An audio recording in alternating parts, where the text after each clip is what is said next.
Cancer patient এটা হইতেছে সরকারি হাসপাতাল হয় এরকম প্রচুর গবেষণা আছে যে গবেষণাগুলো বলছে যে আপনার কার্সিনোজেনিক উপাদান মানে ক্যান্সার যেটা তৈরি করতে পারে সেই উপাদান আমাদের শরীরে গেলে ক্যান্সার হয়। এখন কার্সিনোজেনিক উপাদান হলো মাইক্রোপ্লাস্টিক, কার্সিনোজেনিক উপাদান হইতেছে ভারী ধাতু যেমন সীসা, ক্যাডমিয়াম, ক্রোমিয়াম এইগুলা, কিংবা কোনো আসলে রাসায়নিক উপাদান যেগুলা কোনো না কোনোভাবে আমাদের খাবারে মিশে গিয়েছে।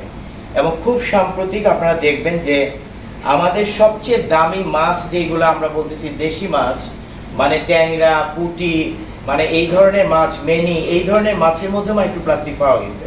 আমরা তো এগুলো অনেক দাম দিয়ে কিনে খাই। আপনি পাঙ্গাস মাছ আমরা খাইলাম না, বললাম যে পাঙ্গাস মাছ চাষের মাছ, কিন্তু আমরা যে নদীর মাছ যেটা খাই সেটার মধ্যে তো মাইক্রোপ্লাস্টিক পাওয়া যাচ্ছে।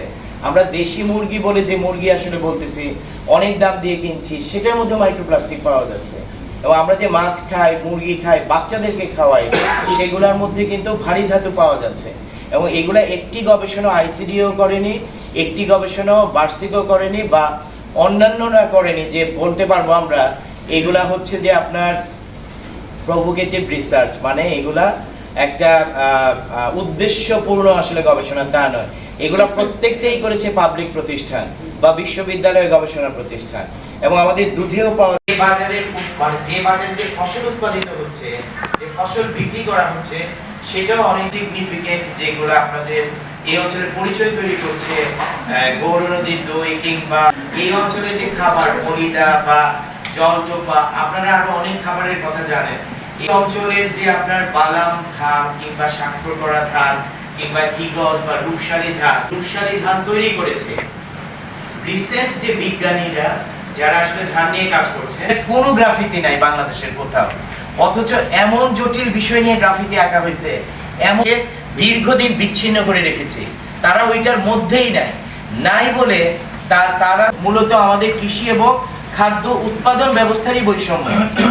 যে গ্রামে যে খুবই গর্বিত, আমরা সরকারের একটি পদক্ষেপকে খুব করেছে নিরাপদ খাদ্যের জন্য এবং একটা টেকসই খাদ্য ব্যবস্থার জন্য। আর যে কৃষি এবং খাদ্য ব্যবস্থার কথা বলেছেন এটা খুব গুরুত্বপূর্ণ। তারা বলেছেন যে তারা এমন একটা কৃষি এবং কৃষি হবে জলবায়ু সহনশীল এবং কৃষক বান্ধব। কিন্তু যে বাস্তবতা সেই বাস্তবের পক্ষে আমরা আসলে দাঁড়াই যে প্যালেস্টাইনে যুদ্ধ বন্ধ করো, এটার সাথে আসলে খাদ্য ব্যবস্থা জড়িত জায়গাতে যারা আজকে আসলে কৃষকেরা কোনো একটা কোম্পানি মনে করেন আমরা যেহেতু বাধ্য, এখন আমাদের কৃষি ব্যবস্থাটাই এমন যে তারা এটা ব্যবহার করতে বাধ্য।